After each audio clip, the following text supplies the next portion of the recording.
Assalamualaikum warahmatullahi wabarakatuh. Perkenalkan, nama saya Rendra Plaksono dari Teknik Mesin 3D. Di sini saya akan menjelaskan mengenai alat ukur. Alat ukur adalah suatu alat yang bertujuan untuk mengukur atau membantu mengetahui sesuatu nilai besaran pada benda kerja, baik itu besaran nilai maupun kondisi dari sebuah komponen yang akan diukur. Macam-macam alat ukur. Yang pertama adalah alat ukur mekanik, alat ukur mistar geser, mikrometer, waterpass, dan ohmmeter. Pengertian alat ukur mistar. Alat mistar merupakan sebuah alat ukur dan alat bantu gambar saat akan menggambar garis lurus. Memiliki skala utama persatuan cm dan di antara skala utama terdapat garis pendek yang disebut dengan skala Arrhenius atau skala kecil. Alat ukur ini memiliki skala terkecil 1 mm atau 0,1 cm dengan skala ketelitian dimiliki yaitu 0,5 mm. Fungsi alat ukur ini adalah sebagai alat ukur untuk membuat garis, sebagai alat bantu membuat sudut. Macam-macam mistar. Ada 4 macam mistar yang sering digunakan. Yang pertama adalah mistar gambar T. Mistar ini berbentuk seperti huruf T yang biasanya dipakai untuk menarik garis yang mendatar. Yang kedua, mistar segitiga gambar. Memiliki 2 kategori, yakni mistar segitiga gambar 45 derajat dan mistar segitiga gambar 30 derajat kali 60 derajat. Memiliki fungsi yang hampir sama sebab kedua mistar tersebut memiliki siku-siku. Yang ketiga, mistar skala inci dan kaki. Fungsinya hampir sama dengan mistar yang sebelumnya, tapi menggunakan skala inci. Yang keempat, mistar skala metrik. Jenis penggaris ini biasa digunakan untuk mengukur panjang, volume, berat, permukaan, dan lain-lain yang bisa diukur dengan mistar skala metrik ini. Cara menggunakan skala mistar. Pertama, menempatkan skala 0 pada penggaris sejajar dengan ujung benda yang akan diukur. 2. Lihat ujung benda, kemudian baca skala mistar penggaris tersebut pada ujung benda. Kemudian lihat hasil dengan mengetahui tegak lurus dengan tanda garis skalanya. Pastikan teliti saat mengukur menggunakan mistar ini agar pengukuran lebih presisi. Contohnya seperti gambar ini, misalnya menghitung mistar penggaris untuk angka tafsiran, ya ini seperti yang diketahui skala mistar pada setiap 1 cm memiliki 10 garis dengan lebar 1 mm, berarti skala terkecil dalam mistar tersebut adalah 1 mm atau 0,1 cm. Selanjutnya adalah mistar geser atau jangka sorong. Adalah alat ukur yang digunakan biasanya di sekolah atau laboratorium sekolah. Mistar ini memiliki ketelitian yaitu 0,05 mm 0,02 mm dan 0,01 mm. Mistar geser berfungsi untuk mengukur suatu benda dari sisi luar. Cara diapit, mengukur sisi dalam benda, biasanya lubang seperti pipa, untuk mengukur kedalaman celah atau lubang suatu benda dengan cara menancapkan atau menusukkan bagian bawah pada alat ukur ini. Yang terakhir, mengukur ketebalan suatu benda. Bagian-bagian mistar geser. Yang pertama, rahang dalam. Terdiri dari rahang geser dan rahang tetap yang berfungsi untuk mengukur bagian dalam suatu benda kerja. Kedua, rahang luar. Terdiri dari dua rahang geser dan rahang tetap untuk mengukur bagian luar, misalnya diameter lebar atau panjang suatu benda kerja. Tangkai ukuran dalam berfungsi untuk mengukur kedalaman lubang suatu benda kerja. Skala utama, bagian ini berfungsi untuk menyatakan hasil ukuran utama yang biasanya digunakan dengan satuan senti atau insimeter. Skala Nonius berfungsi untuk menambahkan tingkat akurasi ekstra pada pengukuran yang biasanya dinyatakan dalam suatu inci atau milimeter. Baut pengunci berfungsi untuk mengunci jika sudah mengetahui benda yang diukur agar tidak bergeser. Jenis-jenis mistar geser. Pertama, jangka sorong analog atau manual, biasanya digunakan di sekolahan atau laboratorium sekolahan, dan cara penggunaannya secara manual. Jangka sorong digital. Jangka sorong ini memiliki layar yang langsung dapat menampilkan hasil dari pengukuran benda kerja tersebut. Jangka sorong arloji atau jam. Jangka sorong ini cara menggunakannya adalah menempelkan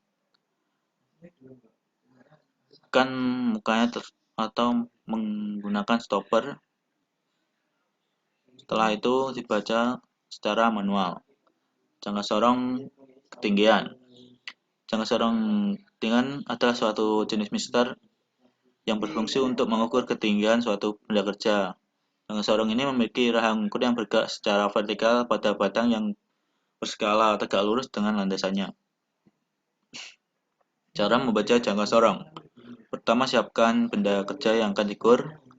Kedua, buka rahang geser pada jangka sorong ke bagian kiri sampai ke ujung benda yang diukur. Pastikan rahang tertutup dan skala menunjukkan angka 0. Tenturkan bagian baut pengunci. Setelah itu,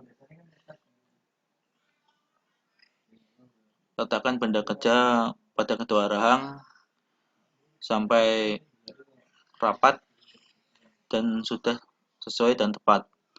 Tarik rahang geser ke sebelah kiri sampai menjepit benda kerja. Kemudian perhatikan garis yang terhimpit antara skala dan atas dan bawah atau skala Noniusnya. Hitunglah hasil pengukuran benda kerja tersebut, maka akan dihasilkan diameter benda tersebut. Yang ketiga adalah mikrometer. Mikrometer adalah benda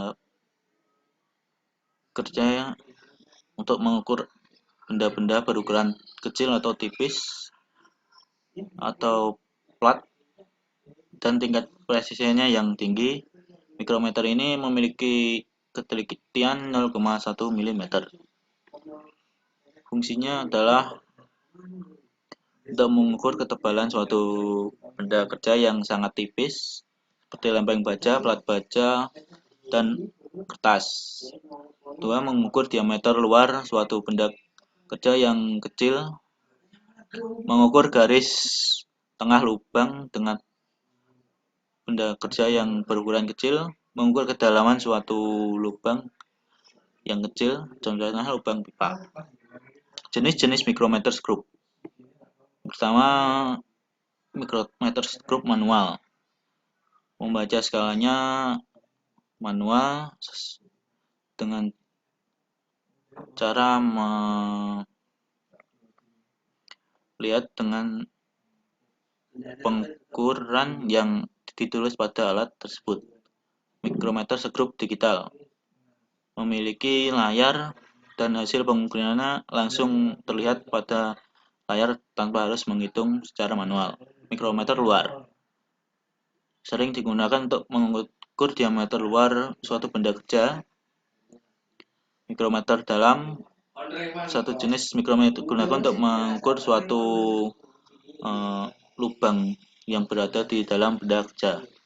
Mikrometer dalam untuk digunakan mengukur kedalaman dan ketinggian suatu benda kerja. Bagian-bagian mikrometer. Poros tetap. Checking poros tetap adalah poros yang tidak bergerak. Yang kedua, poros geser. Poros bergeser berbentuk komponen silindris yang digerakkan oleh timbal dan berfungsi sebagai penekan benda tak diukur. Pengunci, bagian yang dapat untuk mengunci pergerakan poros geser. Keempat, sleeve, bagian statis berbentuk lingkaran yang merupakan tempat ditulisnya skala pengukuran. Kelima, timbal, merupakan skala yang dapat diputar dan bersilangan dengan skala utama atau sleeve. 6. Ratchet, bagian yang dapat membantu menggerakkan poros geser dengan pergerakan lebih perlahan dibandingkan dengan timbal. Rangka atau frame, komponen berbentuk C yang menyatukan poros tetap dan komponen lainnya diameter group. Prinsip kerjanya adalah yang pertama, pilih objek atau benda kerja yang akan diukur dan letakkan pada bagian poros tetap.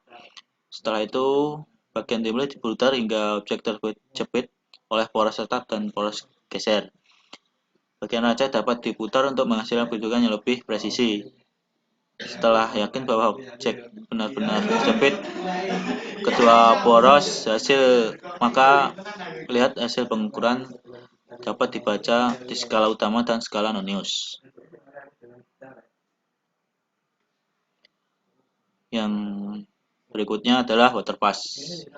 Adalah alat ukur yang dipakai untuk menentukan posisi sejajar suatu benda kerja bagian yang lainnya, baik keadaan vertikal maupun horizontal. Fungsinya adalah untuk memperlihatkan level sejajar maupun tegak lurus suatu benda kerja terhadap suatu permukaan. Memastikan pondasi bangunan tidak miring dan sesuai sketsa. Jadi kunci dalam pembangunan konstruksi sebagai absen penggunaan menyebabkan kemiringan pada bangunan atau bagian lainnya. Memastikan bangunan berdiri dengan nilai estetik yang mencegah perombakan karena kemiringan bagian-bagian waterpass. Waterpass terbuat dari batang kayu atau baja yang di dalamnya dipasang sebuah nivo. Nivo adalah sebuah tabung kaca yang diisi dengan zat cair dan kedua ujungnya tertutup. Jenis-jenis waterpass. Waterpass manual. Jenis ini menggunakan tipe manual dengan fitur gelembung pada bagian tengah sebagai pedoman saat proses pengukuran sebuah benda bisa berlangsung. 3. Waterpass digital. Dalam sistem kerjanya memanfaatkan laser untuk menentukan kesejaran dan ketepatan posisi sebuah benda kerja atau objek. Waterpass auto level berguna seperti teropong dilengkapi nivo dan sumbu mekanis tegak sehingga teropong dapat berputar ke arah horizontal. Prinsip kerjanya adalah periksa ulang pengukuran benda alat ini pada posisi benda yang akan diukur. Geser alat tersebut ke kiri atau ke kanan untuk melakukan pengukuran horizontal dan ke atas ke bawah untuk melakukan pengukuran secara vertikal. Tempatkan alat ini pada posisi yang benar sebelum proses pengukuran. Setelah itu, pastikan objek yang akan diukur juga posisi dalam keadaan yang rata dan sejajar. Setelah itu, lihat gelembung pada water pass apakah sudah presisi atau belum, dan tahu semakin sensitif gelembung maka hasil pengukuran pada water pass akan semakin akurat. Selanjutnya adalah ohmmeter, merupakan alat elektronik yang digunakan untuk mengukur suatu resistensi dari segala macam objek yang terdiri dari layar digital dilengkapi dengan sebuah jarum jam sebagai penunjuk skalanya. Fungsi ohmmeter adalah mengukur suatu hambatan listrik yang menjadi daya yang akan menahan aliran listrik pada sebuah konduktor. Alat ini digunakan perangkat galvanometer yang mampu melihat besaran arus listrik. Hasilnya akan dilihat pada layar ohmmeter tersebut. Ohmmeter juga dapat mendeteksi adanya kerusakan yang terjadi pada suatu rangkaian listrik. Jenis-jenis ohmmeter. Yang pertama adalah ohmmeter analog. Memiliki model penghitungan yang lebih manual dan simpel untuk dibaca. Terdapat jarum ukur yang nantinya berhenti pada angka tertentu saat pengukuran. 2. Ohmmeter digital. Memiliki layar yang langsung menampilkan hasil pengukuran dan jauh lebih presisi daripada ohmmeter analog. Bagian-bagian ohmmeter. Yang pertama adalah skrup. Bertujuan untuk mengatur kedudukan jarum meter. Dan sebelum pengukuran pastikan pada bagian posisi 0. 2. Tombol zero. Tombol ini digunakan untuk mengatur jarum meter agar berada pada 0 atau 0. Saklar pemilih. Bagian ini bisanya disebut dengan range selector switch untuk memilih batas ukuran serta posisi pengukurannya. 4. Lubang kutub positif dan negatif. Fungsinya adalah memasukkan test lead atau ujung kabel yang berwarna merah ditancapkan pada kutub yang positif, sedangkan kabel yang hitam ditancapkan pada kutub negatif. Proof positif dan negatif. Proof di sini adalah test lead atau kabel yang terdiri dari dua jenis hitam dan merah. Keduanya memiliki arah kutub yang berlawanan yaitu positif dan negatif. Cara kerjanya adalah pertama, ujung kabel yang berwarna merah dihubungkan ke kutub positif. Ujung kabel warna yang hitam harus dihubungkan ke ujung kutub negatif. Ketika arus mulai mengalir dari komponen baterai melalui suatu unit, saat itulah ohmmeter mulai mengukur penurunan voltase serta nilai hambatan. Sekian penjelasan dari saya, kurang lebihnya mohon maaf. Assalamualaikum warahmatullahi wabarakatuh.